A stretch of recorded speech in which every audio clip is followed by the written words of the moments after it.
நண்பர்களே, சில பேர் என்ன சொல்லுவாங்கன்னா, இந்த மோடி என்ன சொல்றாரோ அது சாத்தியமே இல்லைன்னு. விரக்தியில மூழ்கி இருக்கிற மக்கள் கிட்ட இருந்து நம்பிக்கைய எதிர்பார்க்கிறது இரும்பு துண்ட கடிச்சு சாப்பிடுற மாதிரி. அப்புறம் இதனால விரக்திய வளர்த்துட்டு உட்கார்ந்திருக்கிற மக்கள் ஒவ்வொரு நிமிஷமும் ஒவ்வொரு விஷயமும் சாத்தியமற்றதுன்னு தான் நினைப்பாங்க. இந்த ஆளுங்களுக்கு என்ன தோணுதுன்னா, ராமர் கோயில் கூட அவங்களுக்கு சாத்தியம் இல்லைன்னு தான் தோணுச்சு.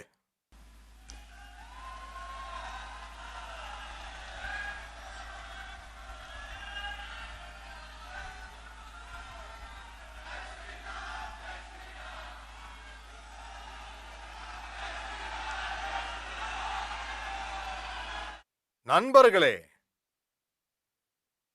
உலகம் என்னைக்காவது ஒரு நாள் இந்த விஷயத்தை ஏத்துக்கிட்டு தான் ஆகணும். இந்திய பூமியில இருக்கிற மக்கள் அவங்களுடைய சிந்தனைகள்ல வலுவா இருந்தாங்க.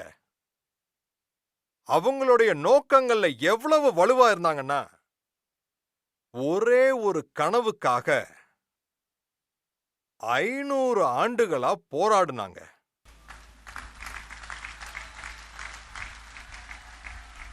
இது சின்ன விஷயம் கிடையாது. 500 ஆண்டுகளுக்கான போராட்டம். எத்தனையோ தலைமுறைகளுடைய போராட்டம். லட்சக்கணக்கான மக்களுடைய தியாகம். அப்புறம்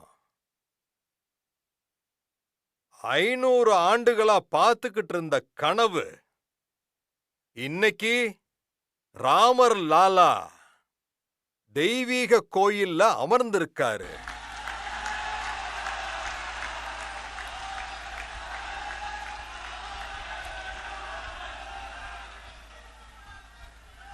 இந்த விரக்தியில மூழ்கி இருக்கிற மக்கள்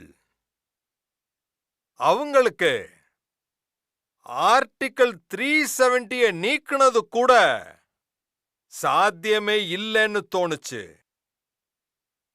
இன்னைக்கு நம்மளுடைய கண்ணு எதிரில ஆர்டிகிள் 370 செவரு இருக்குல்ல, அந்த செவத்தை நான் சுடுகாட்டுல புதைச்சிட்டேன்.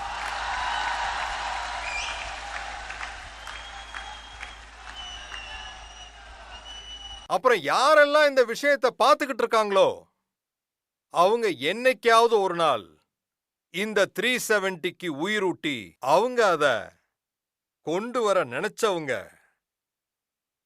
அவங்க எல்லாம் காதை திறந்து கேட்டுக்குங்க. இந்த பாரம்பரியம் சாதாரணமான பாரம்பரியம் இல்ல. உலகின் எந்த சக்தியாலையும் திரும்ப 370 கொண்டு வர முடியாது.